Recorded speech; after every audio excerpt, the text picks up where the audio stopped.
আজকে হলো রবিবার, আমাদের ব্যস্ততম দিন। সারা সপ্তাহের বাজার আমরা আজকেই করি, তাই 9টা নাগাদ বেরিয়ে পড়েছিলাম।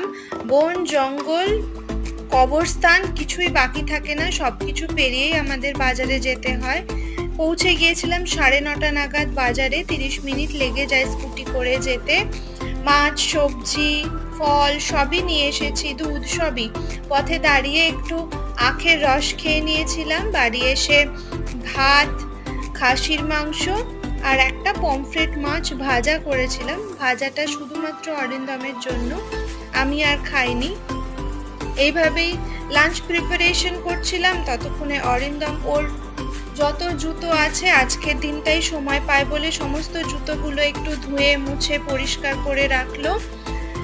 আজকেই ওর সব কাজ করতে হয়। আর তারপরে বানিয়ে নিয়েছিলাম একটুখানি ফ্রুট রায়তা। এভাবেই রবিবার কেটে গেল।